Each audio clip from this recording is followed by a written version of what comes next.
Badi Malion, ani nyantuma, faso de mangando. Maintenant une vidéo in kebi kada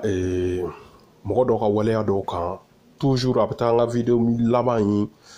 i n'a fɔ n bɛ mun fɔ n ko activiste dɔw bɛ yen nɔ ou bien mɔgɔ dɔw bɛ yen u b'u k'u yɛrɛ kɛ ɲɛmɔgɔw ye u b'u k'u yɛrɛ kɛ leaderw ye u bɛ mɔgɔw fara ɲɔgɔn kan ka tugu u kɔ ka to ka fasojɔko kuma f'u da kɔnɔ k'u bɛ fasojɔ baara la ka sɔrɔ kalabanciya de b'u ka ko kɔrɔ kosɛbɛ mɔgɔlafili de b'u ka ko kɔrɔ kosɛbɛ donc vidéo in bɛna bolo de kan mais voilà a baselen don Jɛnɛ ka affaire ko in kan voilà Jɛnɛ ka vidéo kɔrɔ dɔw bɛna don a la a tigilamɔgɔ in yɛrɛ fɛ tigilamɔgɔ in tɛ mɔgɔ wɛrɛ ye Seku Tunkara de don donc mɔgɔlafili kan min bɛ Seku Tunkara bolo a bɛ ka attitude min kɛ n'o tɛ attitude wɛrɛ hypocrisie kɔ donc Jɛnɛ tɔgɔ min bɛna don a la nin n bɛ hakɛto ɲini kɛ Jɛnɛ n'a somɔgɔw fɛ o la j'espère que a tɛna a kungo gɛlɛya parce que Jɛnɛ y'a ka yafa deli kɛ kaban o vidéo fɛn fɛn bɛ ka jouer nin ye bon u bɛɛ yera kaban fana bɛɛ b'u kalama autorités yɛrɛ b'u kalama et puis Jɛnɛ y'a ka yafa deli kɛ kaban mais c'est juste pour que k'a yira Seku Tunkara ye mɔgɔ sugu min ye a bɛ ka waleya mun kɛ ani fasojɔ tɛ ɲɔgɔn ɲɛ sira la ani Jɛnɛ ko tɛ ɲɔgɔn ɲɛ sira la ani CDR ko tɛ ɲɔgɔn ɲɛ sira la ani foyi tɛ ɲɔgɔn ɲɛ sira la tɔgɔ ɲini kɔ mɔgɔlafili kɔ donc ko dɔw bɛ u ser'u dan na an kana nin mɔgɔ sugu ninnu to yen tuguni k'u tulonkɛ mɔgɔ mun ka kodɔn ka dɔgɔ mɔgɔ mun ka faamuyali ka dɔgɔ u kana u yɛrɛ kɛ ko dɔw olu ɲɛkɔrɔ surtout u bɛ titriba dɔw ta ka da u yɛrɛ kan politologue diplomate savant de la diplomatie doctorat bɛ n bolo don ta bɔ ta donc n'olu fɔra kunfin jamana kan mɔgɔ bɛna barika de ta ka du ka kuma la u mana bɔ ka kuma sugu sugu fɔ o la sa mɔgɔ bɛ da u la ka sɔrɔ ani tiɲɛ cɛ ka jan ɲɔgɔn na donc bi vidéo in kɛ kun y'o de k'a yira Seku Tunkara ni affaire Jɛnɛ in na a bɛ ka wuli k'i kɛlɛ a ko la i n'a fɔ ale bɛ Jɛnɛ ko kɛlɛ de la ale bɛ justice ko kɛlɛ de la k'a sɔrɔ ale yɛrɛ waleya mun kɛ donc n bɛna olu de ta k'u da ɲɛkɔrɔ a bɛ ka mun fɔ i bɛ kama bibi n'a sɔrɔ a jo de b'a la wa a jo t'a la aw yɛrɛ bɛna ye n'a sɔrɔ a ka kɛlɛ ye mun ye ni justice ko kɛlɛ de don ou bien ni Jɛnɛ ko kɛlɛ de don ou bien ni hypocrisia de don ou bien ni yɛrɛ ko kɛlɛ de don jama ɲini de don donc an bɛ propos ninnu lajɛ après an bɛ hakilinaw fɔ a kan au fur et à mesure. Seku Tunkara b'a ɲɛf'i ɲɛna mon président k'a fɔ mɔgɔninfinw de bɛ nani don o don mɔgɔw faw de bɛ nani mɔgɔw baw de bɛ nani foyi t'o b'o la mon président IBK n b'i deli Alahu Taala kama Ala kama a kira kama a y'a essayé le RPM l'opposition malienne a y'a kɛ Ala na kira kama a ka wuli a ka fusiri nin ko in na nin ka dabila parce que an bɛ ka se degré dɔ de la mɔgɔ minnu somɔgɔw bɛ ka nɛni u bɛ ka commencer ka contrôle perdu ne an continue comme ça an bɛ bali mun na Mali va se retrouver dans une guerre civile anw si se t'o la Seku Tunkara b'o ɲɛfɔ bɛɛ la dɛ aw ni Ala na kira cɛ jamana bɛ jɔ nin k'a kan ne b'a demander Mali ministre minnu bɛ yen nɔ ni maa o mɔgɔ ye aw nɛni sur les réseaux sociaux k'aw lajaba a y'a kɛ Ala na kira kama aw yɛrɛ tɛ dɛ mais aw bɛ Mali de représenter ne Seku digimine tɛ IBK kɔrɔ ne dimine tɛ mɔgɔ kɔrɔ mais je suis contre les insultes faites à l'envers de nos autorités ne ta tɛ ko IBK yɛrɛ bakun dɛ mais olu bɛ Mali de représenter le président et son gouvernement représentent l'institution du Mali olu ye Mali institution di le président est l'institution du Mali donc an kana sɔn cogoya si de la o dɔgɔyamaw ka to sen na o de kosɔn ne b'a fɔ président IBK ɲɛna fermeté i tun bɛ mun kɛ k'i to premier ministériya la il est temps que aw ka jateminɛ kɛ k'o la dɛ mon président trop c'est trop. Parce que c'est les mêmes voix qui m'avaient interpellé. Président, il y a trop de tolérance, il y a trop de liberté au point qu'elle est devenue liberticide. Et on nous insulte à tout bout de champ, à longueur de journée. Et l'État ne fait rien. Mais quand l'État bouge, voilà qu'on nous retient le bras. Mais ceux-là même vont dire encore que nous sommes laxistes. Donc, tant qu'il s'agit d'Ibrahim Boubacar Keïta, il n'y a aucun problème. Monsieur le Premier ministre, moi je pardonne. Mais je ne suis pas la loi. Dura lex, c'est lex. Badi Malion, non, aw yɛrɛ bɔra ka Seku Tunkara ye ale de IBK interpellé il y a quelques mois par rapport à mun bɛ ka kɛ i n'a fɔ a n'a ɲɔgɔnna caman anw bɛɛ b'o la nin bɛɛ tun an bɛɛ ka laɲini nin tun ye maliden ɲuman bɛɛ ka laɲini k'a fɔ nenni mun bɛ sen na a ka dabila autorité ka bonya an ka fanga kana buruja hali n'an ka fanga ye an b'a dɔn u tɛ k'an sago k'an ye mais fanga ni bonya de ka kan donc bɛɛ y'o laɲiniw kɛ Segu Tunkara yɛrɛ vidéo caman k'o sens fɛ a bɛ ka fanga interpeller donc an yɛrɛ bɔra k'o extrait de san a yɛrɛ IBK ka discours mɛn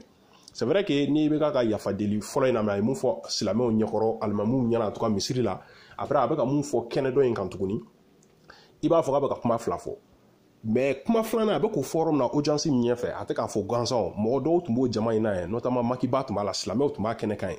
a bɛ ka ko de d'u tulo la olu interpellé la IBK ninnu de la ka interpellé jɔnw de fɛ o silamɛw de don silamɛw de lettres ci autorités bɛɛ ma an bɔra affaire kalama hali ne vidéo dɔ ko kan u taara misiriba la k'olu ye lettres ci voilà service da ninnu bɛɛ ma gouvernement mɔgɔw ma k'a fɔ k'olu bɛ ka neni réseaux sociaux k'a fɔ k'u fu ka siri a dan na ko trop c'est trop ko sinon jeli bɔn kow bɛɛ fɔra o ko la donc n'a fɔra ko delili bɛ ka kɛ o silamɛ kelenw fɛ ale ni mɔgɔ wɛrɛw fɛ ko nenibaga dɔ minɛna hali n'a sɔrɔ bon olu silamɛw ka ko tɛ forcément en tout cas an bɛ mun kalama bi bɛɛ bɛ ka mun fɔ ko IBK de nenina k'a minɛna de kama en tout cas nenibaga in dɔ don n'o minɛna donc ko delili bɛ ka ko la tuguni c'est pour ça IBK ye nin kuma nin fɔ k'a d'u tulo la ten tɔ ale tɛ sariya ye effectivement Seko yɛrɛ fana Tunkara fana ka laɲini tun y'o de IBK ka ko sugu bɛɛ kɛ walasa nin ka dabila vidéo in laban wagatiw na a bɛna Seko Tunkara ka ni a ye vidéo in kɛ don min na a bɛna extrait caman lamɛn a bɛ ka kuma jɛnɛ ka ko in yɛrɛ ka spécifiquement n'a bɛ k'o jɛnɛ kelen de défend bi ka kuma dɔw fɔ a ka bon hakili ma i yɛrɛ tɛ foyi faamuya i yɛrɛ b'i ɲininka Seko ye mɔgɔ suguya ye quoi i obligélen tɛ k'i da don ko bɛɛ la quoi i bɛ se k'i da de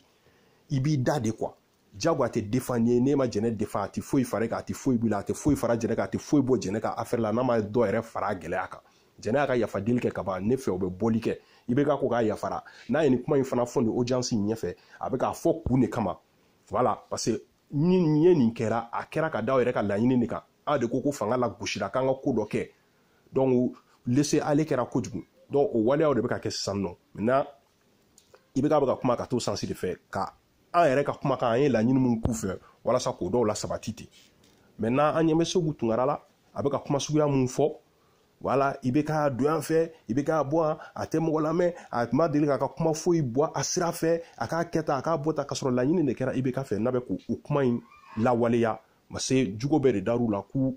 tɛ fanga ye u tɛ foyi bonya nenni bɛ ka kɛ u t'u jɔ u jɔyɔrɔ la donc n'o waleya bɛ ka daminɛ donc an k'an jɔ a ka kɛ fanga fana tɛna fɔ sisan dɔrɔn ko yafa delila dɔrɔn k'u bɛna jɛnɛ bila ne ka faamuyali la u bɛ ka jɔli de kɛ fɔlɔ u bɛ tile filanin kɛ k'a yira mɔgɔw la fana ko ce n'est pas aussi simple ce n'est pas aussi facile que ça sinon n'o de don dɔrɔn bɛɛ bɛ bɔ dɔrɔn i bɛ ko lankolon kɛ dɔrɔn après dɔrɔn n'i minɛna i bɛ bɔ i bɛ yafa deli o dugusɛjɛ i bɛ bila an k'an jɔ don n'a nataw la jɛnɛ bɛna bila jɛnɛ ka yafa deli kɛ an k'a to kow fana k'u kuru suit faamaya yɛrɛ la an ka IBK ka cɛ ka bɔ yen ni mɔgɔninfin k'i ma ko karisa ko yafa n ma e ko k'e yafara o dugujɛ e nana kuma wɛrɛ fɔ o kɔfɛ ni IBK ka bi kuma jateminɛ i b'a dɔn k'a fɔ ko kuma de taara don IBK da k'a ka taa nin kuma in fɔ walasa ka yira k'a fɔ ko hali ni ale IBK yafara ko loi bɛ yen ok T-Seri ye IBK neni T-Seri ko IBK ye wulu de ko IBK ye jakuma de bon wulu n'i ko mɔgɔninfin ma ko wulu don wulu bɛ muso ka kɛ ala yɛrɛ ba la i b'i hakɛ to n'i ko mɔgɔninfin ma ko wulu i y'a fa neni i y'a ba neni i y'a kabila bɛ neni i y'a siya bɛ neni i y'a yɛrɛbakun neni mais T-Seri ko IBK ye wulu de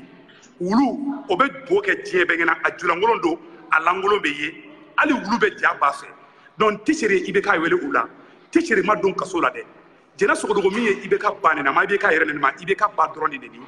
jɛnɛ Sogodogo min ye IBK ba nena ma IBK yɛrɛ neni ma IBK ba dɔrɔn de neni est-ce que tu as dit est-ce que tu as compris a jala kana di sigilen ne ma i ka bagabaga tɛ foyi tɛ mɔgɔ la jakuma tɛ se ka waraba bagabaga IBK jakuma de anw tɛ se ka bagabaga ɲɛ ne de ye digi dugu kɔnɔ jakuma cɛkɔrɔ in i ye ala sabati ye waraba de o bɛ digi dugu kɔnɔ mais jakuma de ye IBK jakuma cɛkɔrɔ i fa de ye ala sabati ye n b'o f'i ye anw tɛ siri ɲɛ depuis ala ka diɲɛ da waraba o tɛ se ka jɔ jakuma ɲɛ i ka bagabaga anw tɛ se o ɲɛ jakuma cɛkɔrɔ toi tu n'es que sia IBK hali tɛ fali yɛrɛ ye jakuma wa Segu Tunkara bɛ k'i permet ka galonfin tigɛ bɛɛ ɲɛna walasa dɔrɔn ka ampleur di nin ko in ma k'a fɔ k'a bɛ fɛ ka IBK jalaki kosɛbɛ diyago a la Tisheri ta a bɛ k'o ni jɛnɛ ta don ɲɔgɔn na en même temps en mentant ko Tisheri ye ko IBK ye jakuma ye a ma da o ma dɛ k'o ye wulu ye effectivement Tisheri ko IBK ye jakuma ye a y'o fɔ fo siɲɛ caman o la n y'o yɔrɔw tigɛ Tisheri ka audio kɔnɔ fan o fan a ye jakuma ko kuma fɔ n y'a bɛɛ ta k'o de bila tantɔ wulu ko kuma kisɛ kelen t'a la Seku Tunkara ko IBK ye wulu ye a bɛ ka segin o kan parce que dɔrɔn a bɛ fɛ ka fɛn min fɔ mun b'a kunkolo kɔnɔ bɛ marché wulu de la o tɛ marché jakuma la donc a bɛ wulu don o la diyago a la ka sɔrɔ a ma fɔ quoi donc nu est ce que hɔrɔnya bɛ minnu ka ko la c'est ça qui est terrible en même temps Tisheri pas parce que Tisheri ma minɛ ko kɔrɔ ko jɛnɛ man ka minɛ an b'a lajɛ de jɛnɛ ye mun kɛ est ce que a ye sariya sɔsɔ wa ma sariya sɔsɔ kuma b'o yɔrɔ la n'a ye sariya sɔsɔ a kan ka minɛ n'a ma sariya sɔsɔ wala an kan ka mun ko la mun kan ka ko la olu bɛ ko la avocat bɛ jɛnɛ bolo dɛmɛbagaw bɛ jɛnɛ la bɛɛ bɛ se ka fɛn dɔ fɔ o ko la éventuellement mais ni sariya sɔsɔra mɔgɔ dɔ fɛ c'est pas parce que mɔgɔ wɛrɛw ko ɲɔgɔnna kɛ ko ma minɛ ko dɔ in man ka minɛ ça ne marche pas comme ça sinon an bɛ taa yɔrɔ jumɛn c'est an ka tiɲɛ fɔ ɲɔgɔn ye an ka taa ɲɛfɛ an ka nkalontigɛw dabila c'est pas parce que nin ko in bɛ ne hakili la nin ko in bɛ ne dusu la donc n b'a maquiller cogo min na k'a bɛn o ma a man ka kɛ ten c'est sûr que i bɛ mɔgɔ dɔw lafili mɔgɔ dɔw bɛ sɔn i ka kuma ma ça dɔw a ka di dɔw tulo la dɔw b'o tendance fɛ olu bɛ kule oui ovationner fan bɛɛ fɛ mais il faut être sûr aussi que ko mɔgɔ dɔw bɛ k'i lamɛn k'olu ye hakilimaw de k'olu tɛn'o to yen ka tɛmɛ donc ni hɔrɔnya b'i la si tu tiens à ta dignité i man ka i permet k'o ko sugu ninnu kɛ parce que i kɔ bɛ bɔ fiɲɛ la i bɛ malo diɲɛ mɔgɔ ɲɛna fo ka diɲɛ wuli o malo in tɛ ta ka bɔ yen nɔ mais ni ala kɔlɔsi hɔrɔnya de dɔgɔyara bi voilà mɔgɔw la quoi hɔrɔnya dɔgɔyara danbe mɔgɔ mago tɛ danbe foyi la a kuma kɔni bɛ da kɔnɔ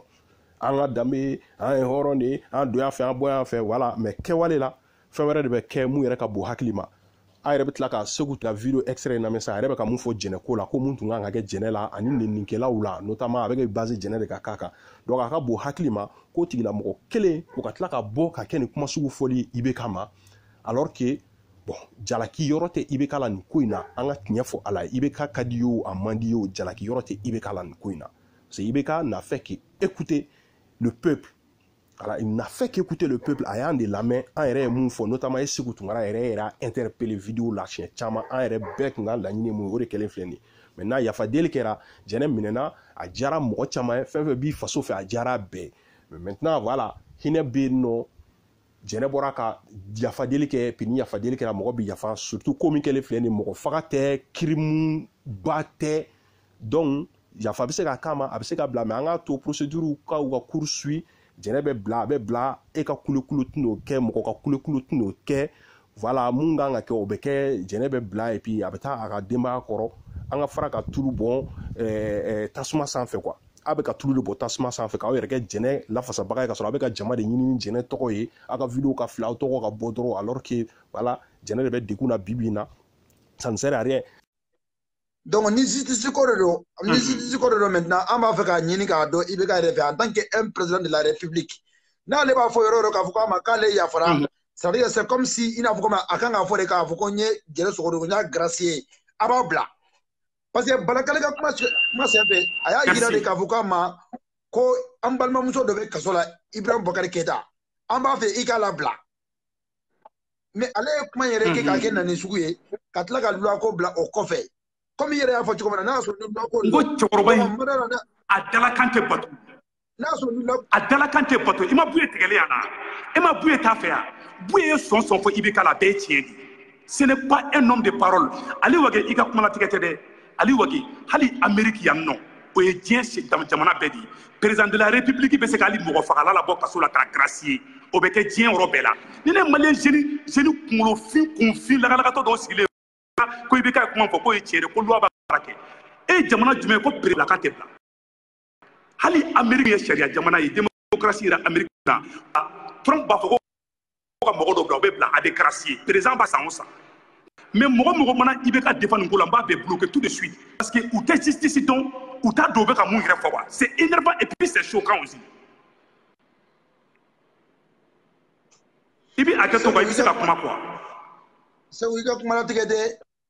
i n'a fɔ komi Musa Tarawele ka ko kɛra cogo min na je pense que n ko Alpha y'a gracier. Merci beaucoup. Yaro ko ni o maliyɛn jeune kunfin de ka ca u tɛ diɲɛ kalama président diɲɛ président tɛ yen k'a tɛ se ka prisonnier labɔ kaso la mais ni les jeunes fous jeunes langolo mɔgɔ fou mɔgɔ ça dit mena bloquer le dame tout tienne be quoi tiens tiens mana bokki be jodi be ka manna wallahi billahi à partir d'aujourd'hui mbi bloquer i do dien bengena ki ya fara denima hali Amérique kono ya ni président ko ka ya fara mɔgɔ ma ko ka bla abe bla ni Trump ko ka américain mɔgɔ bla wallahi abe bla ni Macron ko ka mɔgɔ bla France o be bla o ye dien dugu bɛɛ de ye i be ka be ka yira parce que aba don mɔgɔ fu kunfun ni mɔgɔ langolo de ka ca Mali kɔnɔ n'a ye ni kuma ni fɔ sa ko justice mɔgɔ dɔw bɛ wuli k'i dusu gosi ko wayi ko on doit laisser la justice faire son travail si la justice doit faire son travail et wahabiya ko yafara Buba ma bila pourquoi la justice n'a pas fait son travail k'a fɔ ko non a tɛ bila parce que nin ye crime de o bilara pourquoi jɛnɛ tɛ bila Aliou Wage ne siranna maliyɛn ɲɛ bi dɛ walahi dɔw de fana bɛ ka tɛgɛrɛ fɔ IBK ka kuma in na ko jɛnɛ kan ka to kaso de la u m'u miiri ko woloden de b'olu bolo ko den musoman b'olu bolo u m'u miiri ko muso de olu wolo k'olu bila diɲɛ kɔnɔ u m'u miiri k'a fɔ ko muso de fana bɛ olu bolo muso min bɛ jɛnɛ sogodogo ye muso cogo min na o ɲɔgɔn muso ɲɔgɔnna si dɔ de bɛ olu dɔ fana bolo olu denw min miiri o la dɛ u b'u da nɔgɔlen mɔgɔ langolo mɔgɔ piripara u da kasabɔlen da k'o don dennin ka ko la k'u lajuguya terroristes ma minɛ k'u don kaso la IBK yɛrɛ m'a fɔ ko olu ma bila mɔgɔ minnu ye mɔgɔ faga kɛ olu bɛ ka bila deni ye nɛni dɔrɔn de kɛ président dɔrɔn nɛni ka président nɛni hali jɛnɛ mɔkɛ bɛ se ka kɛ IBK yɛrɛ ni IBK yɛrɛ ko k'ale tɛ sariya ye effectivement ale tɛ sariya ale yafara a tɛ sariya o ye tiɲɛ de bɛɛ b'o kalama o de la hali Segu Tunkara yɛrɛ bɛ ka fili ka video la ko IBK k'e yɛrɛ ko tɛ dɛ ko institution de ko don Mali ko de don ko ka institution bonya jamana bɛ ka lebuli min kɛ diɲɛ mɔgɔ ɲɛna donc IBK o kuma fɔli kelen de fɔ ale bɛ yafa mais ale tɛ sariya hali aw yɛrɛ bɛ ka mun fɔ IBK ye mun fɔ o de y'a kɛcogo ye o ni sariya lawaleyara de IBK bɛ se k'a ka rôle jouer en respectant la loi donc o bɛ kɛ cogo di u bɛ ka gracier ko kuma mun yɛrɛ fɔ nin ko IBK bɛ gracier kɛ président tɛ se ka gracier kɛ ni jugement ma kɛ o fo sariya ka bato de i ka juger i ka condamner président bɛ se k'i gracier o la sinon président tɛ se k'i gracier a bɛ k'a fɔ ko k'a gracier n tɛ jigin Aliou Wage la Aliou Wage bɛ k'a fɔ parce que ale t'a dɔn nin ale t'a dɔn n tɛ jigin ale la mais Segu Tunkara e de ko k'e ye docteur ye e de ko k'e ye savant de la diplomatie ye e ye politologue ye e kɔni kan k'a dɔn ko gracier bɛ kɛ condition jumɛn de la prérogative bɛ président bolo bien sûr ka gracier kɛ mais a bɛ kɛ condition jumɛn de la il faut que jugement de ka kɛ fɔlɔ i ka condamner de fɔlɔ président bɛ se ka condamner de gracier n'i ma condamner président tɛ se k'i gracier donc an k'o fɔ ɲɔgɔn ɲɛna an kana mɔgɔw lafili e bɛ ka pɛrɛn ni kuma ye ka fangaw fɔ k'i dala farinya donc président b'a kɛ tan hali États-Unis Faransi Macron b'a kɛ tan Trump mana ta kasoladen mun fɛ o tɛ tiɲɛ ye o f'i ka condamner fɔlɔ mɔgɔ bɛ se ka taa kaso la ka sɔrɔ i ma condamner Buwa fana tun bɛ kaso la Buwa fana ma condamné jɛnɛ bɛ kaso la a ma condamné Arazjal ni Asetu tun bɛ kaso la o ma condamné en attendant leur procès i bɛ se ka taa kaso la détention préventive maintenant o kɔnɔna na fɛn dɔw bɛ se ka kɛ c'est vrai nɔgɔya sira kan donc olu waleyaw de bɛ ka kɛ bi in na yɛrɛ jɛnɛ ka ko la n'o o cas sugu kɛra cas wɛrɛw la an ye Arazbati ka cas ye Arazbati tun poursuivlen don a ka procès la on a vu que u ye abandonné poursuite kɛ u ye charge abandonné et après Arazbati bɔra o ko sugu bɛ se ka kɛ fangalamɔgɔw fɛ o se b'u ye k'o kɛ donc jɛnɛ ka ko la je pense que o ɲɔgɔnna sugu dɔ de bɛ se ka kɛ mais gracier tɛ ɲɔgɔn ɲɛna a kana kow don ɲɔgɔn na ka jama lafili ka mɔgɔw lafili mɔgɔ mun tɛ fɛn mun dɔn mun ma mun kalan kɛ o k'o fɔ an k'o faamuya e ko i yɛrɛ ma k'i ye politologue ye e fana ka taa nin kuma sugu fɔ Aliou Wage bɛ nin kuma sugu fɔ i b'o kuma sɔn ji la donc kan'o kuma sɔn ji la ni Aliou Wage filila i bɛ Aliou Wage bɔ fili de la ka yira la k'a fɔ non tiɲɛ na gracier tɛ se ka kɛ nin yɔrɔ la mais autorité u bɛ se ka fɛn dɔ kɔni kɛ walasa bilali ka kɛ notamment abandon de poursuite i n'a fɔ mun kɛra Arazbati ta ɲɔgɔnna na e bɛ ka mun fɔ nin ye i n'a fɔ voilà notamment a bɛ o terroriste ka ko ta k'o don la ko terroriste dɔw bila la dɛ je pense que vous faites allusion à Wadou Sène là c'est vrai mais effectivement o kɛra wagati min na n ko kɛra ka Mohamed Ali Bacili de to Arazbati fa de to ministre de la justice la mais aw ma bɔ k'o frapper en tout cas CDR mɔgɔw kɔni ma bɔ k'o frapper o ko la o parce que o ko y'o kɛ o ko sugu a kana o ni ninnu da ɲɔgɔn ma même misaliya kelen d'aw ma par exemple diplomatie la sisan nɔ e yɛrɛ diplomate ye docteur de la diplomatie ye Sékou Tunkara ni immunité diplomatique bɛ mɔgɔ kan i bɛ se ka mɔgɔ faga dugu dɔ la foyi tɛ k'i la i tɛ minɛ i bɛ bila u b'i labɔ dɔrɔn a jamana kan i bɛ t'i ka jamana la foyi tɛ k'i la mais o ɲɔgɔnna sariya sɔsɔ ko bɛ yan mɔgɔ bɛ mɔgɔ faga parce que la l'immunité diplomatique a tɛ minɛ foyi tɛ k'a la waa tigi gɛn dɔrɔn ka bɔ a jamana kan éventuellement bɛɛ b'o fɛn ninnu kalama o condition bɛ kow la mais foyi tɛ k'i la sariya sɔsɔ de don mais o fana b'a kow la quoi sariya n'est pas la justice n'est pas juste hein. Fɛn dɔw bɛ kɛ ten fɛn dɔw bɛ kɛ ou bien droit de veto ninnu lajɛ droit de veto ninnu est ce que olu ye justice ye wa bɛɛ bɛ bɛn a kan par exemple résolution dɔ bɛ kɛ walasa ka mɔgɔ binkani kɛlen don mɔgɔ dɔw kan notamment Palestine ko ninnu lajɛ résolution bɛ kɛ walasa binga bo u kan bingani kana k'u kan mais mɔgɔ dɔ b'a ka droit de veto don dɔrɔn an bɛ ɲina résolution kan bɛɛ b'i ka kasaw cɛ ka t'u fɛ yen donc n'a ɲɔgɔnna caman bɛ sariya kɔnɔna na c'est comme ça on peut rien contre ça olu bɛ yen nɔ de mais n'a kana fɔ k'a b'olu da ɲɔgɔn ma ko parce que o terroriste dɔ bilala terroriste bilala contexte mun kɔnɔ bɛɛ b'o kalama voilà est-ce que le Mali avait le choix ou pas c'est ça la question a bɛ i n'a fɔ diplomatie t'a ɲɔgɔnnaw de choix tɛ yen nɔ bɛnkanw de don olu bɛ yen nɔ olu bɛ kɛ an seko t'o la i t'o ni droit commun kow ta k'olu da ɲɔgɔn ma quoi ça n'a rien à voir donc an kana jama don fili la filibagatɔw ka ko dɔ kɛ ou mun ma mun kalan kɛ olu ka ko dɔ kɛ kunfinw ka ko dɔ kɛ a mun ko k'aw ye mɔgɔ kalanniw ye k'a ye leaderw ye n'a bɛ mɔgɔw ɲɛ a kana mɔgɔw manipuler la manipulation a assez duré nin ko ninnu ka dabila ten bɛɛ k'a yɛrɛ sɔrɔ quoi n'a b'a dɔn k'aw ka kɛlɛ tɛ maliko ye k'a ka kɛlɛ tɛ ka mɔgɔw la bɔ kow kalama a y'aw da bɔ a la diyagoya ko tɛ mɔgɔ si ma mɔgɔ si bila diyagoya don o don video kɛ la e yɛrɛ ko siɲɛ 100 ni tan k'i bɛna video kɛ dabila o bɛɛ la o dugusɛjɛ bɛ bɔ bɛna video wɛrɛ kɛ o dugusɛjɛ bɛ bɔ i bɛ dɔ wɛrɛ kɛ n b'a dabila a ma se o la i diyagoyalen tɛ mɔgɔ si min bila la n'i bɛ bɔ ka kuma ɲɛnama fɔ bɔ i ka kuma ɲɛnama fɔ ni kan t'i da fana to i ka so sa i ka ko wɛrɛ kɛ finalement ne t'a dɔn an bɛ taa yɔrɔ min na an t'a dɔn an bɛ taa yɔrɔ min na leader ni activiste an bɛ Mali ko de la n bɛ Nord ko de la n bɛ don yan fɛ bɔ yan fɛ bɛɛ de ko ko Mali bɛɛ ko ko Mali ka d'an ye ka sɔrɔ bɛɛ finalement manamanakan fɔ de ka ca n'a ko wɛrɛ donc c'est vraiment dommage. Sékou Tounkara b'a ɲɛf'i ɲɛna mon président k'a fɔ mɔgɔninfinw de bɛ nani don o don mɔgɔw faw de bɛ nani mɔgɔw baw de bɛ nani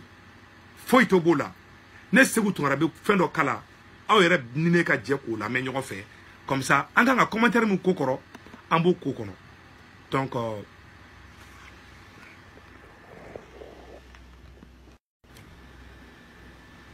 a bɛɛ lajɛlen ɲɛ bɛ ni muso min filɛ nin u b'a fɔ ne ma ko Jɛnɛ Sogodogo a y'a lajɛ a bɛna mun fɔ tɛ dɔ la marché ɲini kɔ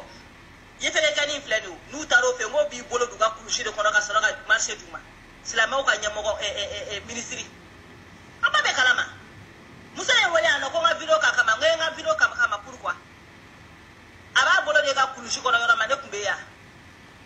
a bɛ taa ka manamana ko kɛ ni m'o marché sɔrɔ k'i bɛ n'i jɔ ne da la ko ne ka video k'o kama n ko n t'a kɛ ayi de ne taara ka video kɔnɔ ko n bɛ fɛn ka sina ka girin k'i bolo da ne ka kulusi kɔnɔ n k'a ma girin k'a don a kɔnɔ dɛ i ka kulusi la i ka kulusi da yɛlɛ ni a ma girin k'a don a kɔnɔ ne de ye polisiya i ta plainte tigɛ a kama Sulamaw ka ministre bɛ yen nɔ a bɛ k'u ka gɔnbɛlɛya de fɔ ko yefuge cɛni an ka ministre mumɛ ko b'i bolo don musow ka kulusi kɔnɔ de ne balimaw aw ni Ala na kira cɛ jamana bɛ jɔ nin k'a kan ne b'a demandé Mali ministre minnu bɛ yen nɔ ni mɔgɔ o mɔgɔ y'aw neni sur les réseaux sociaux k'aw lajaba a y'a kɛ Ala na kira kama aw yɛrɛ tɛ dɛ mais aw bɛ Mali de représenter ne se k'u digi minɛ tɛ IBK kɔrɔ ne dimine tɛ mɔgɔ kɔrɔ mais je suis contre les insultes faites à l'envers de nos autorités ne ta tɛ ko IBK yɛrɛ bakun dɛ mais olu bɛ Mali de représenter le président et son gouvernement représentent l'institution du Mali. Olu ye Mali institution di. Le président est l'institution du Mali. Donc, an kana son cogoya si de la o dɔgɔyamaw ka to sen na ne Sékou Tounkara kuma dɔw la ne bɛ bɔ ne bɛ taga yɔrɔ dɔw la n bɛ maloya k'a fɔ ko n ye maliyɛn ye i bɛ taa Ivoiriyɛnw ka yɔrɔ la i tɛ se k'i kun kɔrɔta k'i ye maliyɛn ye i bɛ taa Guinéen ka yɔrɔ la i bɛ maloya k'i kun kɔrɔta k'e ye maliyɛn ye u bɛ baneni bilenw kɛ u bɛ fanɛni bilenw kɛ cɛkɔrɔbaw tɛ to yen musokɔrɔbaw tɛ to yen denmisɛnnin tɛ to yen maa si de tɛ to yen dugu in kɔnɔna na mɔgɔ jumɛn nana n'a ye n ko arasaba de nana n'a baneniw ye bon aw ni Ala na kira cɛ o denmisɛnninw bɛ k'an ka présidentw neni ka don fo ka pantalon kɔnɔna na foyi tɛ ka b'o la ni nin tora sen na mɔgɔ dɔw de faw ye présidentw ye mɔgɔ dɔw de bɛnkɛ ye ministrew ye mɔgɔ dɔw de faw de bɛ pouvoir ni fɛnw na olu ɲɛ b'u bɛnkɛw ka pantalon kɔrɔla tɔgɔ fɔtɔ la olu ɲɛ b'u bamusow ka tafe kɔrɔla tɔgɔ fɔla la président mon président IBK n b'i deli Alahu Taala kama Ala kama a kira kama a y'a essayé le RPM l'opposition malienne a y'a kɛ Ala na kira kama a ka wuli a ka fusiri nin ko in na nin ka dabila parce que an bɛ ka se degré dɔ de la mɔgɔ minnu somɔgɔw bɛ ka nɛni u bɛ ka commencer ka contrôle perdu ne an continue comme ça Ambe Balmouna, Mali va se retrouver dans une guerre civile. En si c'est tout là. C'est que tu as bonne fois Benade. Namaouli ka joko fuka sernina. Moro bete so ibaka nende. Moro bete so ifaka nende. Les gens ne sont pas les mêmes. Les gens ne sont pas du tout les mêmes. Donc, les gens qui bela jelingena. Ala kama, kira kama. Moro munu be nou fa ou nou ba ou be kaneni. Aïta plenty dong. Mba diri autorité fana fait. Moro munu be plenty dong. Kou fa ou nena, kou ba ou nena, moro were gansa ou fait. Il faut que justice soit faite. Akara kaon kani. Nenta aon dambeye. Nenta aon taboulouye.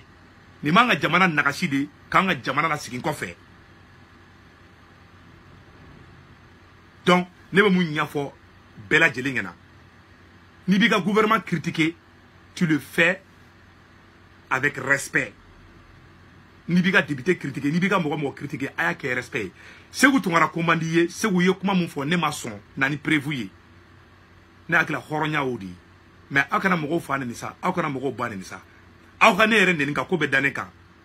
Mais président mounya anga am président manga jamana représenter. Ministre Moumanga Jamana représenté, Kolou Neni, Ko o Yefuge Cheni, Aouni Alache, Aouere Jeunesse ou Kumakame, Ko Yefuge Cheni, Anga ministre de Nenga Flede, Ko Yefuge Cheni, Ayala Jadi, O Jeunesse ou Kumam Fanafoya, Orofana Tuni, Mo Yorofana Kala, Ako Faralame.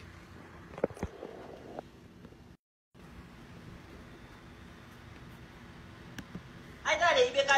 a un problème qu'on a pratique. Aïdara, Wale Bilay, Aïdara. Non. Ambe franci problème na du moment que douti ku be ka ke sans papier aidara be ibeka wele ka to sigi ko waide ko ngaidara ibeka bobolola sina umbe ibeka farade kobi dai an ku ba okay ka farade ambe ku be jinga na ba ka farade mo joye ibeka bobolola aidara tera mo aidara de ibeka bobolola ibeka sigi aidara de ibeka sigi ambe problème ko na pratia aidara wala bilai aidara non ambe franci problème na du moment que douti ku be ka ke sans papier aidara be ibeka wele ka to sigi ko waide ko ngaidara ibeka bobolola sina umbe ibeka farade kobi dai an ku ba be ka farade ambe ku be jinga na ba ka farade mo joye ibeka bobolola aidara tera mo aidara de ibeka bobolola ibeka ile de fuete o le tige aidara la on était dans les problèmes aidara ka aula me aidara ta ibeka sigire ouais ibeka e afara ki akorse yasne ouais masi ibeka ba ka masi bon ni alache jena sugurugo mu fo koni aidara kuma ibeka bulubulu kolu kube ibeka fara fladi debi nga wulu mame zanala mame zirina ma baro kuma me ma sebene livre kono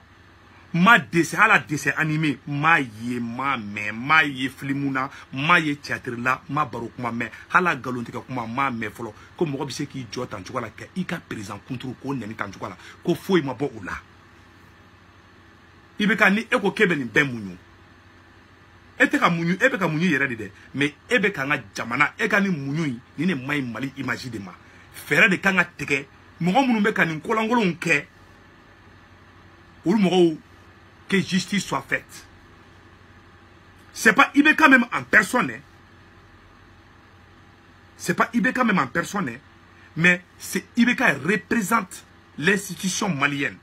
Ibeka représente le Mali. Nauta fait. Aya fo aye ni ke ni manya ambe kuma ambe femereke. Mais au kanata ka tchoroba la sigi ka neni. Vraiment c'est très grave. Ikane neni sa ne vidéo mani. Ikane ne vidéo mani ne be se ka famia mais anga président tchoroba aka koroni e fay aka koroni ne fay e mangi joko neni idabara na tanjukala utanga dambi oduko so ne ba fo président Ibeka nyana fermetem ikume munke ki to premier ministre yala il est temps que aka jatimine ke ko lade mon président trop c'est trop mo do duzu be ka tien 600 na man kolosi mo ni fu be muruta nyon kama na man kolosi mali be kel libéria nyon si arasbati yere a fo dala ko ni jamana blina ko jamana be ka se degré mina ko ni ko mo reta ko alhamdulillah ko parce que ko ni yo fodron ko jamana ka tejo ko fo jeli de ka bɔ sataw ka sa balotaw ka balo ne m'o fɔ de arasba da fɔ donc ne bɛ mun ɲɛfɔ bɛɛ lajɛlen ɲɛna aw ka kɛ Alahu Taala kama an ka miiri an danbe la an ka miiri k'a fɔ Mali bɛ ka se degré mun na bi maliyɛndenw kan ka an danbe sira tagama walasa ko minnu bɛ ka kɛ a ka dabila donc ne bɛ mun ɲɛfɔ mon président Ibrahim Boubacar Keïta ne ta ye ladilikan de il est temps que ko dɔ ka kɛ ko dɔ ye ni ko minnu bɛ ka kɛ réseaux sociaux sanfɛla la a ka dabila n'a ma dabila wallahi ala Mali bɛ guerre civile bɛ wuli Mali kɔnɔ ni guerre civile dun wulila Mali kɔnɔ e ka supporter wɛrɛw olu de bɛna marifa ta ɲɔgɔn kan ka ba ɲɔgɔn faga mɔgɔ dɔ bɛ a fa tɛ nɛni dɛ mɔgɔ dɔ bɛ e b'o fa nɛni bi o b'a kun mais mɔgɔ dɔ bɛ n'i y'o fa nɛni sini a laban bɛ dɔ bɛ dɔ faga dɛ n y'a sɛbɛn k'a da président ni i ma i jɔ yɔrɔ la i ka justice kɛ hali ne segu mana minɛ nɛni na n minɛ kan don kaso la a ka dabila il est temps que a ka dabila diɲɛ bɛɛ maliyɛnden de ye réseaux sociaux sanfɛ a bɛɛ k'a ka président ta k'a nɛni k'a ka ministre ta k'a nɛni k'a ka député ta k'a nɛni foyi tɛ bɔ a la a ye n ka sabali aw ko k'aw bɛ siran aw man ka siran koyi jamana kalifala e de la diinɛ ɲɛmɔgɔw bɛ nɛni don o don depuis n ka wolo n ma deli k'a kɛlen fɔlɔ nin wagati de kɔnɔna na a bɛ ka kɛ donc Segu Tunkara bɛ mun ɲɛfɔ bɛɛ lajɛlen ɲɛna a y'a kɛ Ala n'a kira kama mon président RPM mɔgɔw autorité mɔgɔw opposant mɔgɔw mɔgɔ minnu bɛ nɛni na a y'u interpeller ni mun ye mun nɛni a ye plainte tigɛ o contre la a k'u poursuivi banɛnikɛla minnu bɛ yen mɔgɔ n'i ba nɛni na taa justice la autorité mɔgɔw fana tɛ se ka mɔgɔw minɛ ni plainte fana ma don plainte de bɛ don policiers ordre bɛ di policiers ma u ka taga minɛli kɛ donc ne bɛ mun ɲɛfɔ bɛɛ lajɛlen ɲɛna o ye yɔrɔ de ye n bɛna yɔrɔ dɔ fana kala aw yɛrɛ ni ne bɛna jɛ k'o yɔrɔ lajɛ ɲɔgɔn fɛ parce que ko fana k'o ka seere bɛ ba kɔ hadamadenya la n'i y'i ja ka ɲɛgɛnɛ k'a bɛ cɛ jɔn ma n ka bɛ se de ma n'i donna so kɔnɔ ka bo fiɲɛ fara a kasa bɛ don a kasa bɛ don e de nun na minnu bɛ k'a fɔ ko Mali ka ci fila ye ni Mali cira fila ye don o don ni guerre civile wulila Mali la don o don diinɛ ɲɛmɔgɔ dɔw bɛ yen olu ka kalandenw bɛ yen olu sigilen bɛ koyi ni n'a ko waaw don min na walahi aw tɛ s'u la karate la u bɛɛ entraînelen don an ɲɛ bɛ diinɛ ɲɛmɔgɔ in fɛn fɛn na u ka kalanden tilancɛ bɛɛ ceinture noire de b'a caman bolo donc Segu Tunkara bɛ mun ɲɛfɔ a bɛɛ lajɛlen ɲɛna a b'a ala remarquer n'i bɛ vidéo la n'i bɛ ka vidéo dɔrɔn kɛ mɔgɔ minnu bɛna don i ka commentaire kɔrɔ ka nɛni jugubaw kɛ a bɛɛ Arasa fan a bɛɛ filɛ n bɛ k'u bloquer Arasa ye jamana in ci Arasa an tɛ yafa i ma fo diɲɛ fara fo lahara kan i y'an ka jamana danbe bɔ a la i y'an ka jamana ci ka denmisɛnnin bɛɛ kɛ marabaliw ye ka denmisɛnninw bɛɛ kɛ faniba nɛnikɛlaw ye Arasa ma diinɛ ɲɛmɔgɔw to yen Arasa ma silamɛ ɲɛmɔgɔw to yen Arasa ma hali chrétiens hali chrétiens ka ɲɛmɔgɔba Arasa sera olu bɛɛ ma nkalon de bɛ tigɛ k'o da adamadenw na walasa ale ka se ka popularité sɔrɔ donc il est temps d'agir mon président trop c'est trop